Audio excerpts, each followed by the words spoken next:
Boa tarde, pessoal. Espero que todas as pessoas estejam bem. Queria dar as boas-vindas aqui para mais uma palestra da Python Brasil 2020 online. Esse é um evento construído pela comunidade, para a comunidade. Todas as pessoas da organização são voluntárias e então, trabalham bastante para que todas as pessoas sejam acomodadas em todas as atividades e todo mundo espera que todo mundo se sinta bem. Meu nome é André Pastore, eu falo de Florianópolis. Para as pessoas que podem não nos ver hoje, eu sou uma pessoa de pele clara, do sexo masculino, eu tenho olhos castanhos, os meus cabelos são bem pequenininhos, também chamados de careca, a minha barba não está feita, e eu estou num ambiente que ao fundo eu tenho uma parede de tijolos pintada de branco. À minha direita tem um cactus pendurado, uma planta pequenininha. À minha esquerda, um lenço vermelho e uma samambaia. Hoje eu estou aqui para apresentar o Bruno Casella. Hoje ele vai apresentar uma talk sobre Django Kubernetes Deadlocks. Qual a solução? Lembrando que as perguntas podem ser enviadas no canal da PEP 404 e o uso nas redes sociais, o uso da hashtag é hashtag PyBR2020. Bruno, seja muito bem-vindo, é um prazer introduzir aqui essa talk, um novo assunto que me interessa muito, e o tempo é seu. Por favor, apresente-se, se quiser se descrever, e é isso aí. Obrigado, André. Bom, primeiramente aí, queria agradecer muito aí por ter aceitado minha palestra aí na Python Brasil. É minha primeira vez aqui como palestrante e também como participante. Então, é uma honra estar aqui como palestrante com vocês. Muito obrigado a toda a organização. Bom, e para seguir aqui, primeiro vou pensar aqui em me apresentar, tá? Eu pus um slide aqui referente a isso. Vamos lá. Bom, eu sou Bruno Casella, eu moro atualmente em São Paulo, mas sou de Bauru. Para quem não consegue me ver aqui hoje, eu vou tentar me descrever rapidamente. Eu sou homem de pele clara, cabelo relativamente comprido e enrolado, e estou no meu quarto aqui, não tem muita coisa em volta, parecendo um lustre e a parede do meu quarto. Bom, como disse, eu sou do interior de São Paulo, sou de Bauru, mas atualmente moro em São Paulo e sou formado em Ciências da Computação aí pela Unesp, me formei pela Unesp em 2013 e tenho uma especialização em Engenharia de Software pela Unicamp em 2014. Já faz um tempinho, estou ficando velho. E em Bauru, eu trabalhei ali como programador numa empresa de educação, MS Tech, por um bom tempo aí, foram 5 anos atuando como programador. E depois trabalhei numa outra empresa como programador por mais alguns meses, né? Mexi com várias tecnologias no meio tempo, mas o principal acabou sendo Python e PHP.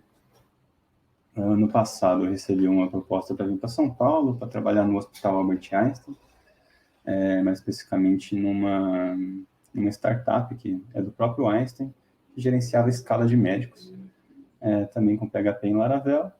E atualmente eu estou atuando no Laboratório de Inovação da Tivit, que é uma empresa pouco conhecida pelas pessoas, mas muito conhecida pelas empresas, já que trabalha aí vendendo coisas para as empresas mesmo.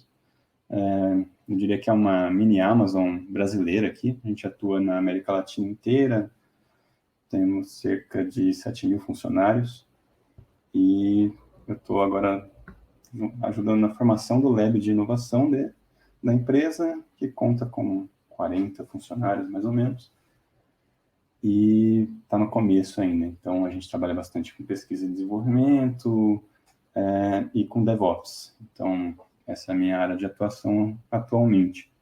E é por isso que daí que surgiu o problema, que surgiu o tema da minha palestra, né? Então, eu estava lá, Django Kubernetes Deadlocks, qual a solução? Isso foi um problema real encontrado em algo em produção, tá? Que foi solucionado a custos meio altos de tempo dos desenvolvedores. A minha ideia aqui dessa palestra é introduzir ali todos os conceitos de containers, Kubernetes e do banco utilizado, né, que é o Galera MariaDB, e depois mostrar como o problema aconteceu e as soluções que a gente chegou a encontrar.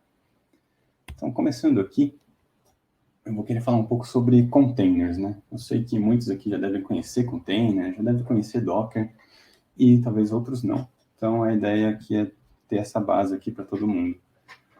Eu acho que todo mundo aqui já ou conhece Docker, ou trabalhou com Docker, ou já foi perguntado, né, em entrevista, pô, que você conhece Docker? Sabe alguma coisa disso? É uma pergunta bem comum de se fazer. Bom, mas às vezes a gente não conhece o que está por trás ali do Docker, né? O que é o container, o que é o container engine, o que rola por trás dessa ferramenta. Bom, resumidamente aqui, o Docker, ele é uma ferramenta, ele é um container engine que vai rodar suas imagens, né? O seu container em si. Mas o que é um container, né? Bom, eu coloquei uma descrição aqui um pouco comprida, que explica que o container é um ambiente virtualizado cujo conteúdo é um aplicativo e todos os arquivos de configuração, bibliotecas binárias e dependências necessárias para executar o aplicativo. Este método de empacotar um aplicativo, junto com suas bibliotecas e dependências, permite que a equipe de desenvolvimento de software criem aplicativos que terão um desempenho idêntico, mesmo em diferentes computadores. Então, a ideia do container é realmente empacotar tudo relacionado ao seu aplicativo, seja a base do sistema, seja as bibliotecas que você vai usar, seja os arquivos de configuração, para que você tenha ali algo que vai rodar igual em qual seja o ambiente. Então, você pode configurar algo para rodar com Python 2.7 em um Ubuntu 16 e subir isso usando o Container Engine, né, em outro computador, que está rodando ali o Debian ou o Fedora, e vai ter um desempenho igual ao ambiente que você está esperando. O que é um Container Engine, né?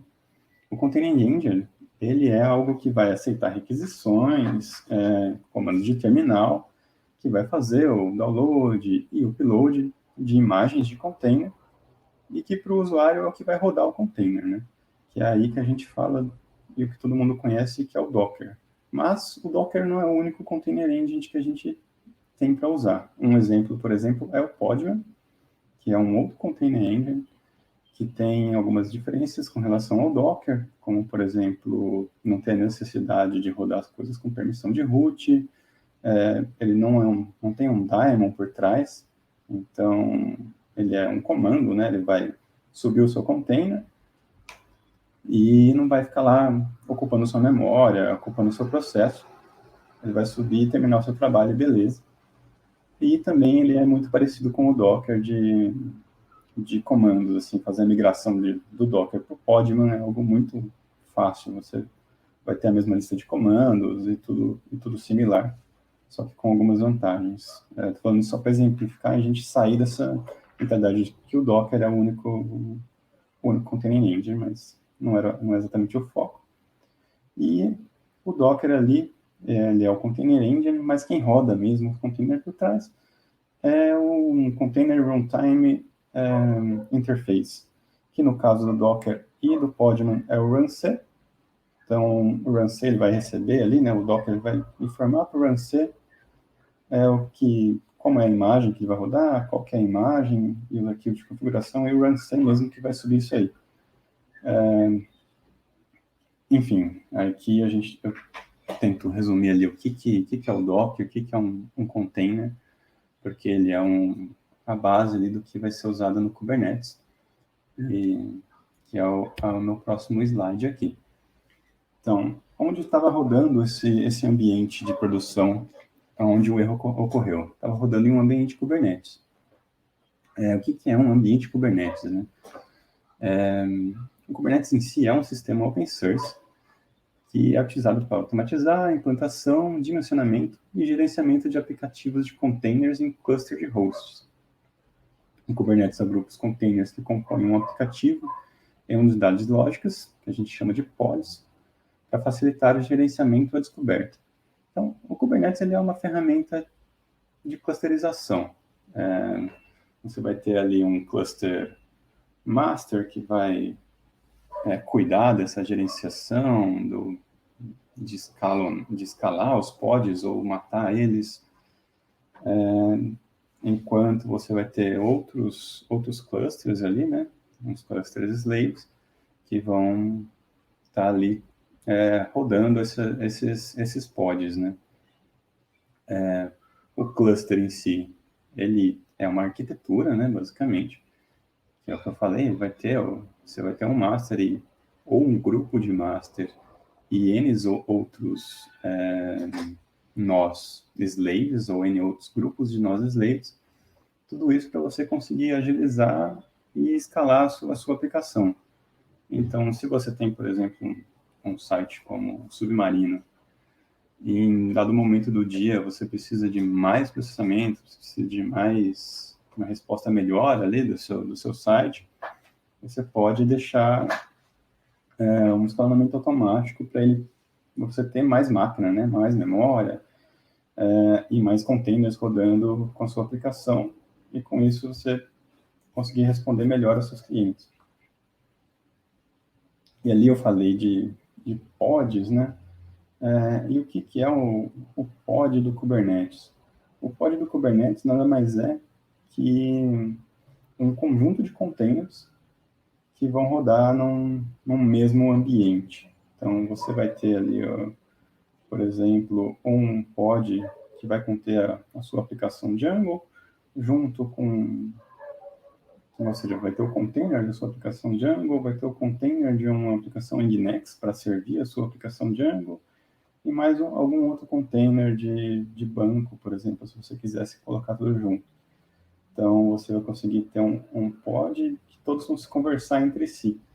Agora, para um pod conversar entre outros pods, você tem que fazer isso como se fosse em outro computador mesmo. Então, você tem ali os containers dentro do mesmo ambiente, só que compartilhando ali a mesma rede e tudo mais, dentro de um pod. Já com os containers, já com conversas entre pods, você acaba tendo que partir ali como se fosse conversar com outro PC. Algo bem usual de se fazer é ter vários pods de banco, por exemplo, enquanto você vai ter vários pods de aplicação e esses pods conversarem entre si. Partindo agora para o banco que foi... Ah, não, desculpa. Eu trago aqui também uma ferramenta, uma IDE, que é usada no Kubernetes. É uma IDE nova, mas que está crescendo a utilização, para ajudar nesse gerenciamento de pods e containers e tal, e dar uma cara, um visual aqui para o desenvolvedor ou para o DevOps, né? Então, aqui tem uma imagem aqui do nosso Container Lens, que é a ferramenta, que está mostrando aqui uma lista de pods exclusivamente do banco MariaDB. Então, é possível visualizar tanto quais pods estão rodando, quais pods estão parados, pods com problema, onde tem um símbolo amarelo mostrando problema, e outras abas a gente vai conseguir ali controlar esses pods, subir mais ou parar todos, reinicializar, gerenciar as configurações, gerenciar arquivos de segurança, gerenciar os secrets, né, onde estão as senhas, e basicamente tudo ali que o Kubernetes permite fazer, você vai conseguir gerenciar de uma maneira visual, já que fora disso, né, fora dessa interação, o Kubernetes vai ser utilizado de uma maneira de uma integração contínua, né?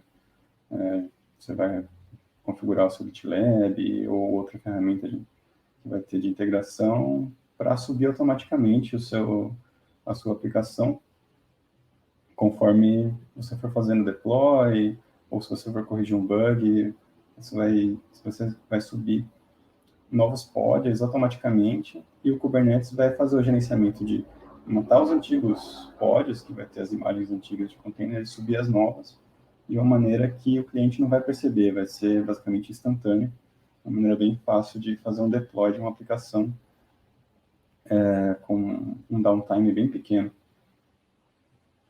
Então, aqui era só para ilustrar um pouco a ideia do que está acontecendo ali no Kubernetes, né? Como que estão os pods e como que os containers estão por trás desses pods. E agora sim, passando ali para o MariaDB. O MariaDB em si, ele é um banco baseado em MySQL. E o Galera MariaDB é um cluster desse banco MariaDB.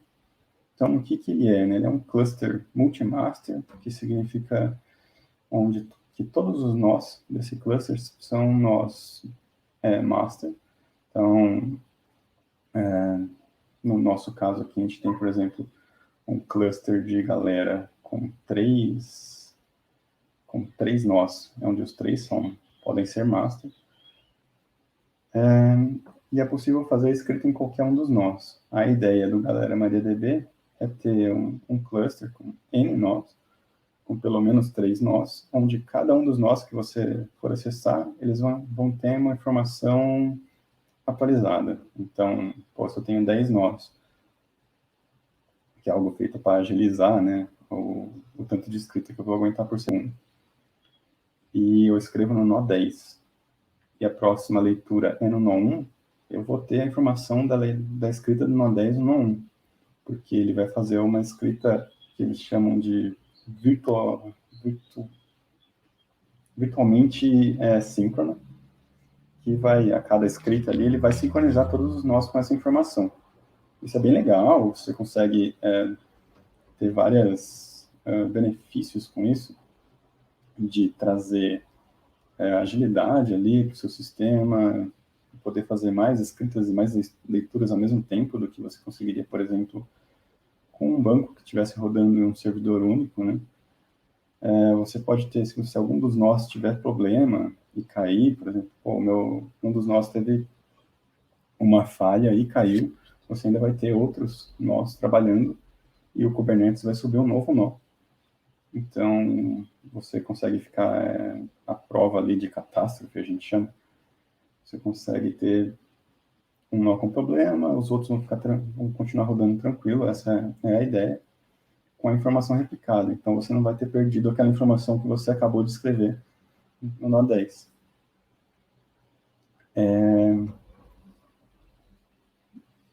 Esse benefício dele de escrever em vários nós, ele funciona de uma maneira que, se eu escrever no nó 2, ele vai fazer essa escrita, vai travar os outros nós para novas escritas, né? Porque aquela informação tem que ser replicada em todos os nós, e depois de terminada essa replicação de informação, ele vai liberar esses outros nós para continuar operando, né? Então, isso é algo feito de uma maneira bem rápida e, teoricamente, não deveria ter um problema. Então, mas o problema acaba acontecendo. O problema que a gente teve foi por quê? Foi por, basicamente, duas coisas, né? O problema é do escrita do Galera. Então, como nós tínhamos uma aplicação que no ambiente de desenvolvimento, né? No ambiente de desenvolvimento você não vai testar 100 escritas por segundo, 1000 escritas por segundo. Você acaba testando alguns caminhos felizes, mesmo com casos de testes de integração. Então, essas operações bloqueantes ali que o Galera DB tem por padrão, não influenciam ali no seu ambiente de desenvolvimento. Com uma aplicação em produção e poucos usuários, você também não vai sentir essas operações bloqueantes serem um problema para você, mas conforme cresce o número de usuários, isso pode acabar virando um problema. Então, essas operações bloqueantes foram o principal problema ali. A gente tinha uma aplicação Django com vários pontos de abertura para escrita, vários pontos de abertura para update, vários pontos de abertura para leitura do banco. A conexão era feita direta com o hproxy, que basicamente é um proxy do Kubernetes que vai decidir para qual nó eu vou fazer leitura e scripts. Então, lembrando que a gente tem 3 nós do Galera MariaDB, e qualquer um dos 3 nós pode ser feita a escrita, qualquer um dos nós pode ser feita a leitura. E aí, quem decidia isso era o gerenciador do Kubernetes. Basicamente, se eu tivesse 10 mil scripts em um minuto, ele ia tentar colocar 3.333 scripts para cada um dos nós para balancear essa operação e não sobrecarregar ninguém. Essa é a ideia. Bom, a partir disso, eu tenho muitas escritas, tenho muitas leituras, muitos updates, e tenho um proxy fazendo um balanceamento de forma basicamente igual em cada um dos nós. O que aconteceu? Quando a gente começou a ter muito acesso, muito update de informação e muita leitura de informação foram os grandes fatores ali, né? Então, eu tinha uma pessoa que estava sendo feito o update do CPF dela, ou do endereço dela, por outra. E também ia ser feita a leitura dessas informações da mesma pessoa em outro ponto. Então, durante o dia, ocorria alguns casos em que a leitura estava sendo escrita ao mesmo tempo que um update estava sendo feito. E aí ocorria o deadlock. A aplicação, o banco estava ali travado, né? Porque o update foi feito, ele deveria ser replicado para todos os outros nós. E ele está lá travando os outros nós para fazer novas coisas.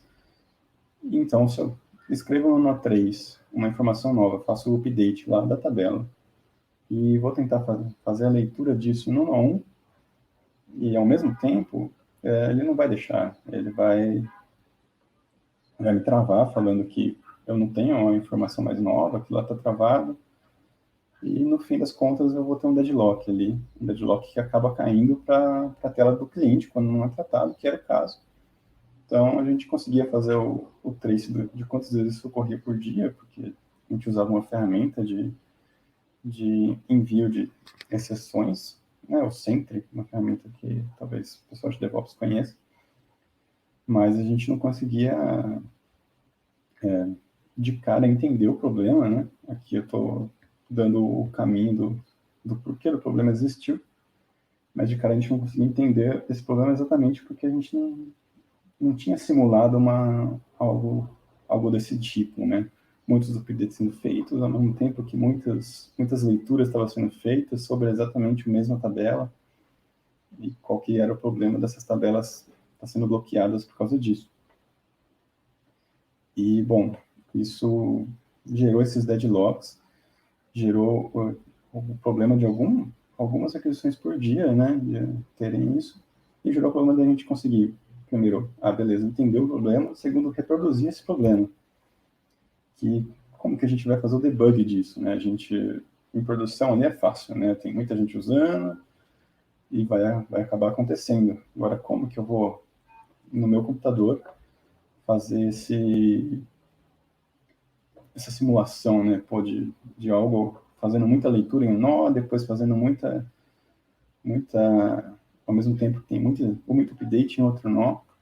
A gente acabou fazendo um script baseado em uma ideia que encontramos no Stack Overflow, de um script que ia simular isso aí mesmo de uma maneira programatizada, né? Então, vou fazer um script ali que ia realmente abrir muitos updates de uma tabela, de um campo específico da tabela, enquanto um outro ia tentar fazer muitas leituras de um outro campo específico da tabela. Fazer tudo isso em cima de nós, do Galera também. Então, e novamente deixando isso aleatório, né? Deixando o proxy cuidar de quem ia fazer essa leitura, quem ia fazer essa escrita, e tentar simular isso. Não foi exatamente fácil de fazer essa simulação no nosso computador. A gente acabou simulando no nosso cluster Kubernetes, que tem um poder maior, né, que o nosso computador, de velocidade de escrita, velocidade de leitura. Mas beleza, com essa ideia do script ali, fazendo muitas leituras, fazendo muitos scripts, a gente conseguiu simular o problema, né? E a partir daí a gente conseguiu começar a testar soluções. Porque não adianta nada a gente entender o problema, falar, pô, é deadlock sem a cada modificação ali no código e tal, ver se aquilo lá ia fazer sentido ou não. E aí a gente caiu numa solução que eu chamo aqui de solução inicial. No Django, a gente pode configurar ali múltiplos databases e fazer um router que você vai fixar quem que vai ser um nó de escrita e um nó de leitura. E também no Django você consegue fazer transações atômicas. Vou tentar explicar um pouco mais qual que é a ideia dos dois. A ideia dessa solução inicial foi, pô, a gente está tendo esse problema, por quê? Porque a gente tem escritas acontecendo em muitos lugares, e updates acontecendo em muitos lugares, leituras acontecendo em muitos lugares, né? Então, pô, eu estou fazendo um update no nó1, enquanto eu quero fazer uma leitura no nó1, e acaba virando essa bagunça, né? Acaba travando tudo ali. Então, a ideia foi deixar dos 3 nós de galera, do cluster de galera, somente um para escrita e update, e deixar os outros 2 para leitura.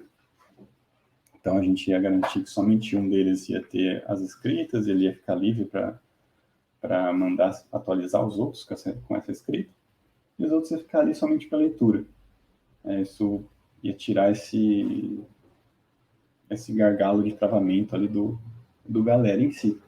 E junto com isso, as transações atômicas são no Python, né? Ou em qualquer outra linguagem, são transações que você está falando para o banco ali que aquela transação tem que terminar antes de eu liberar para fazer mais alguma coisa, né? Porque você pode ter transações conflitantes ali se não tiver essa informação. Vou entrar aqui um pouquinho de código para ter uma ideia ali do que está rodando por trás disso.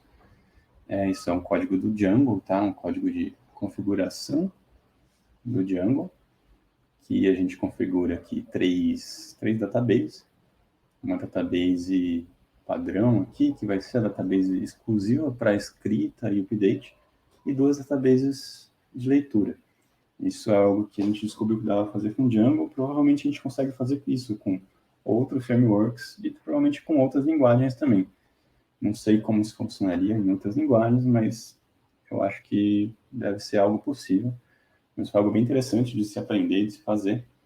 Configurar vários databases, assim, isso, no geral, é usado para você, por exemplo, querer pegar alguma informação mais rápida de algum database e deixar outras informações para outras, tal. Isso não é essa configuração que a gente criou não é algo usual, mas foi alguma configuração que funciona bem. Você configura um router que vai cuidar do que está acontecendo, quem que vai fazer o quê. Então, se eu estou fazendo um write, eu vou pegar de que configuração, e se eu estou fazendo um read, eu vou pegar de qual configuração. Ele permite fazer esse tipo de roteamento, né? Então, a gente acabou pulando o roteamento que o Kubernetes fazia de autoscale, forçando todas as escritas indo para o primeiro nó, forçando todas as leituras indo para o nó 2 e nó 3. E aqui, nas transações atômicas, todas as coisas que teriam um update, a gente informava que aquilo lá era um update, a gente informava que a gente estava coletando informações para fazer o update. Assim, se algum outro processo fosse tentar fazer uma leitura daquela informação, ele ia saber que ele tinha que esperar, porque tinha um update sendo feito. E não ele ia tentar fazer a leitura de algo que já estava travado por outro processo. Essa foi uma solução que funcionou e é uma solução que ainda está no ar em produção. Foi uma solução eficiente ali, demorada de achar, mas eficiente. Olhando assim, parece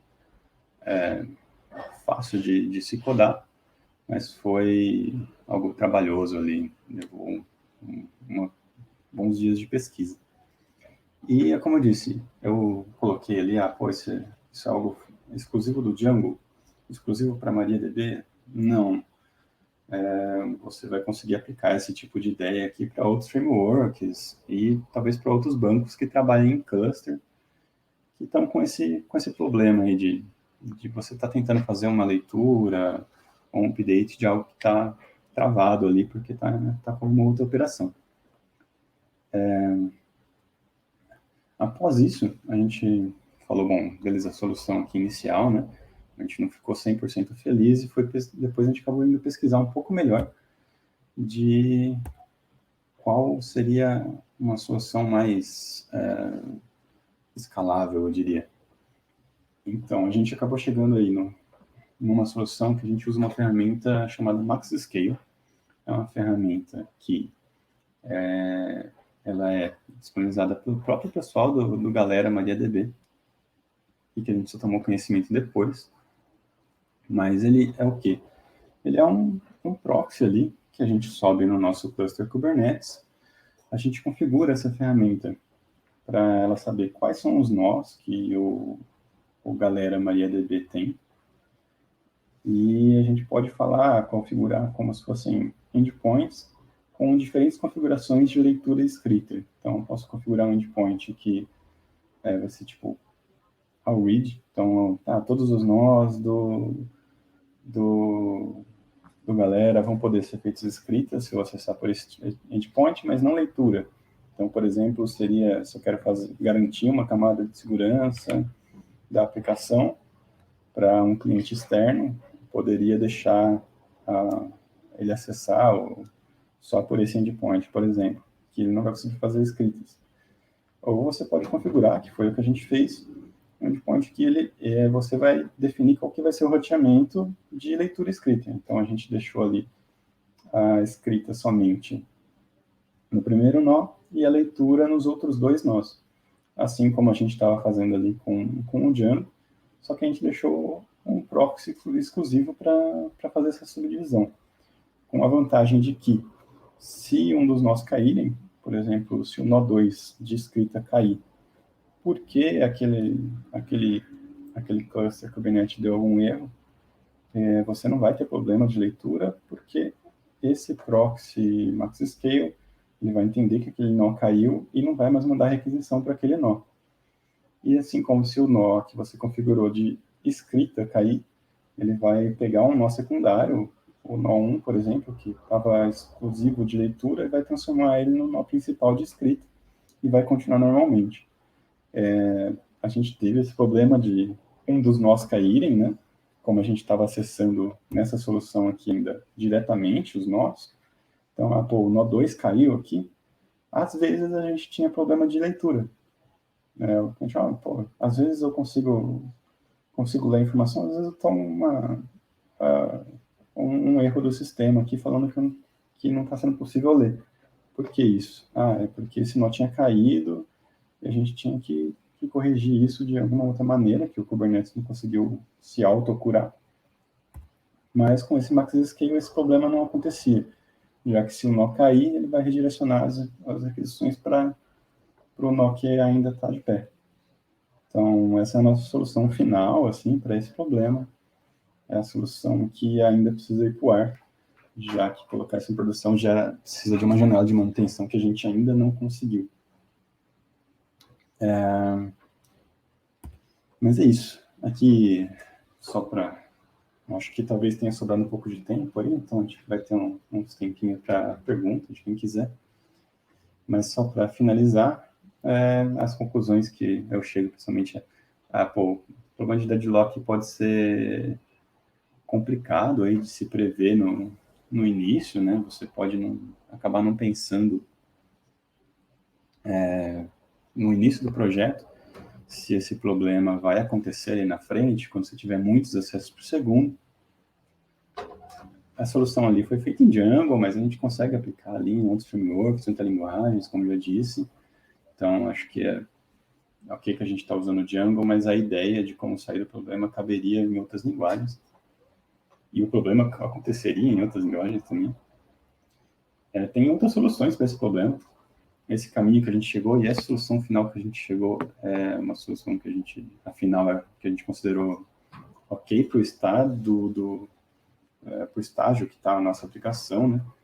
Talvez se nossa aplicação aumentar ainda mais de número de acessos, se tiver, sei lá, 100 mil acessos por minuto, a gente vai querer partir para uma outra solução ainda. E o que eu disse ali no começo, pô, se no começo do desenvolvimento, como que vai ser quando tiver 1000 acessos por segundo? A gente pode pensar isso no começo, mas também não pode ser o momento de querer fazer isso. Se você está trabalhando ali como a gente trabalha com ágil, você não vai querer pensar, pô, como vai ser quando nossa aplicação tiver 100 mil acessos? Você não vai querer pensar isso no começo, já que a ideia é realmente caminhar para uma entrega rápida e errar rápido e depois saber como melhorar, né?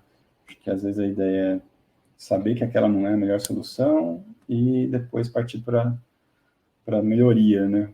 Então você vai poder melhorar durante o processo conforme for necessário, ao invés de partir para um tiro de canhão para algo que você nem sabe se precisa.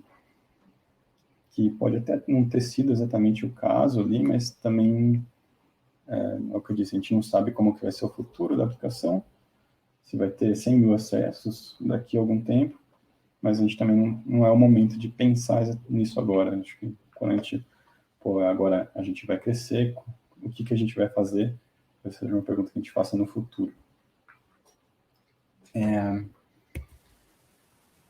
Bom, mas é isso, sim. Eu espero não ter sido muito eloquente no que eu disse.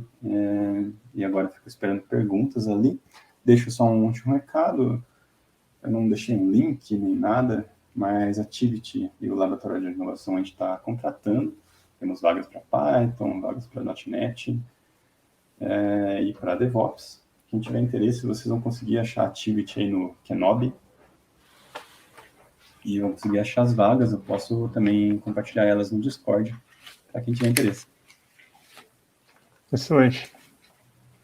Excelente, Bruno. Obrigado pela explicação. Foi legal, foi detalhado. Assim, você deu uma explicação teórica legal e achei importante essa abordagem, né? Para explicar e abrir o problema. Tem duas perguntas aqui. Chegaram, se tiver mais perguntas, pessoal, você pode colocar. Eu vou colocar alguma no final. O Matheus Pioski, ele pergunta, o nó caiu por muita requisição, certo? Esse é o começo da pergunta. Uhum. Teria alguma outra maneira de fazer o banco aguentar mais requisições, algum tipo de auto-scale? Não, tipo, acredito que a pergunta dele seria não com o galera, mas alguma outra abordagem para escalar esse banco, ajustar ele? Bom, só para... Matheus, certo? Matheus, yes. Beleza. Sim. Então, Matheus, assim, no caso ali, o nó, a gente não caiu por muita requisição, tá? No começo do problema, a gente teve problema de deadlock ali por muita requisição, mas isso não era um problema de quanto que o nosso cluster aguentava, né? Era o problema de como estava sendo feitas as leituras escritas. Então, o nó estava de pé, só que ele estava travado ali para novas leituras, e aí ocorria o problema de deadlock. No segundo momento, a gente teve um nó que caiu, né? Que eu falei que o MaxScale resolveu esse problema também. Só que o nó não caiu por muitas requisições, ele caiu por causa o Kubernetes tem um Node Local DNS lá, que cuida dos redirecionamentos e para onde que vai cada requisição. Esse Node Local parou de funcionar e isso derrubou um dos nós do nosso cluster Kubernetes. Então, a gente tem 3 nós no nosso cluster Kubernetes, o nó 3 caiu, tudo que estava no nó 3 caiu. Quando isso acontece, o Kubernetes ele sobe os pods que estão nesse nó em outros nós. Só que no caso, o nó do MariaDB, o pod do MariaDB, ele ficou num estado que não era nem morto e nem rodando. Então, ele realmente ficou caído, assim, o Kubernetes não conseguiu gerenciar isso, e por isso que ele acabou caindo, e por isso que as requisições acabavam chegando nele e tomando, esse banco não existe. Esse era o problema que acabou acontecendo por causa do Django estar conectado direto ali no pod, né? Então, por isso que o proxy com o MaxScale resolveu esse problema, assim, se o nó do cluster cair e o pod do MariaDB não ficar marcado como problemático, ele vai redirecionar, o MaxScale vai redirecionar essa requisição para um pod que está ok. Uma pergunta encaixando nessa, antes da pergunta do Giovanni. Esse nó 3, ele estourou pela quantidade de requisições do DNS? O DNS acumulou essa é uma pergunta, assim, por causa do deadlock? O DNS deu pau é uma pergunta que eu gostaria de poder responder. Isso é algo que a gente ainda está tentando entender. O porquê que, às vezes, esse DNS ele sobe assim, o processamento de uma maneira descontrolada e acaba morrendo. A gente não chegou ainda na conclusão desse probleminha que gera outros problemas. Porque o banco, aquele banco que estava sendo requisitado, ele não estava respondendo, e as requisições chegavam, e o DNS estava tentando mapear, pode ser alguma memória. Ele estava tentando tratar o transbordo, né? Isso, talvez ele acumulou alguma memória para trazer. Estava tentando tratar, estava comendo recurso ali no nosso cluster, e aí não estava respondendo mais nada, né? E acabava matando aquele cluster. Mas esse é um problema que bem interessante. Ainda tem às vezes. Muito interessante para a questão do Kubernetes, assim, como uma coisa para se considerar. Eu vou pular para a próxima pergunta do Giovanni. Como que é feito o teste de requisição dos nós no ambiente local? Como vocês tratam para medir a quantidade de requisições? Como é que o nó local aguenta? Eu acredito que seja essa pergunta do Giovanni aqui. A pergunta dele é: como é feito o teste de requisição dos nós no ambiente local? No ambiente local, você quer dizer no ambiente de desenvolvimento? Eu acredito que sim. Eu acredito que sim, pelo ambiente local. Se vocês levantam um cluster Kubernetes localmente para rodar... Assim, o que a gente estava usando ali era no ambiente de desenvolvimento, tá? Para simular, né, o ambiente de cluster de Kubernetes. Por um bom tempo eu estava usando um simples Docker Compose mesmo. A gente tem... E eu fazia o cluster do galera na minha máquina usando um Docker Compose, né? Algo mais simples. A gente está querendo partir para usar a ferramenta de gerenciamento de cluster da Canonical, é o Mini K8S, acho que é esse o nome, é uma ferramenta bem nova, que serve aí para IoT, não sei o que, mas também serve. Também serve para ambiente de desenvolvimento ali, para simular exatamente o ambiente de produção em algo local. Se a pergunta era relacionada ao ambiente de desenvolvimento mesmo. Ele confirmou, ele escreveu isso. Ele escreveu isso no canal aqui. Bom, Bruno, obrigado pela apresentação aí. Muito legal a abordagem e o problema também que você trouxe. O canal está aberto, o Bruno está à disposição. E é isso. Obrigado pela presença, obrigado, Bruno, obrigado pela presença de todo mundo. A programação continua vocês podem conferir no site. Até amanhã tem as palestras, final de semana, tutoriais e sprints. Obrigado, André. Obrigado, pessoal. Valeu. Obrigado. Valeu.